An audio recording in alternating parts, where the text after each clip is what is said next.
So my new Osmo Pocket came in. Super excited. I ordered this thing yesterday. Amazon told me it's going to be here in 3 days. Less than, 16 hours later, it's at my front door. So, huge shout out to Amazon for that. So, Sunday dinner's done.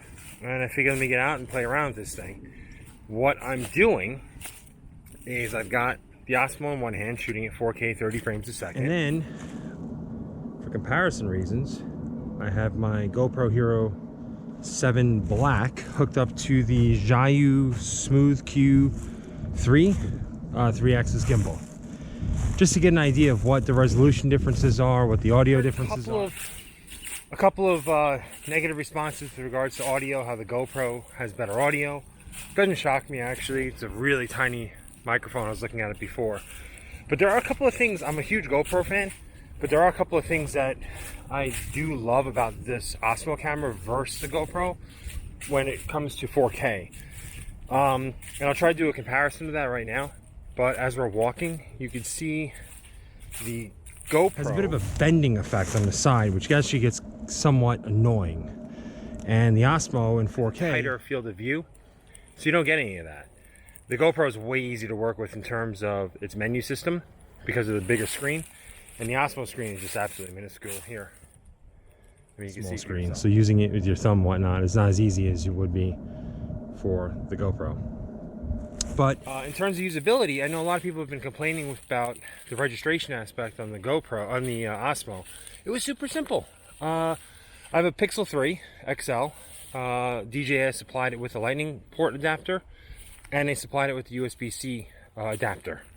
So I had no issues whatsoever. And as a matter of fact, I was able to use my existing DJI profile because I have a Mavic and I had a Phantom before that. So plugged in my credentials and it registered everything. It provided a firmware update that supposedly corrected a bunch of stuff that I don't think really necessarily would have affected me, but nonetheless I did all that stuff, threw my memory card in there, and away we went.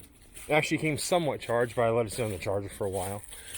But that's it. I kind of want to do like a side-by-side comparison. I'm not going to really fret over like stability in terms of software stability versus mechanical. I'm a huge mechanical gimbal fan, and I don't fault the Hero Black for not being as stable, let's say, as the Osmo.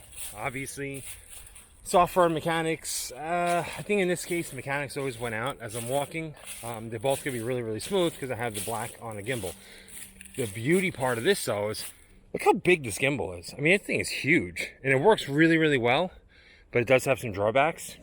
One of them is motor noise. So as you just turn this thing around, the microphone picks up the motor noise, a hum, and that kind of ruins the footage, where I presume we're not going to have any of that issue on the Osmo. And I'm stepping in so much mud right now. That stinks. I think I accidentally wandered in someone's backyard. Hope they don't mind. Oh my lord. Let's get to civilization here. Oh, when the heck did we have so much rain? There we go. Pavers. Perfect. And the pavers are sinking in. Now I'm just blatantly in someone's front yard. Let's get out of here. Okay. Cool. Let's see what we can come up with here. Instead of brown dreary leaves. I mean, it's the end of January, so all the foliage is dead right now and all the leaves are gone. So no vibrant colors here to look at.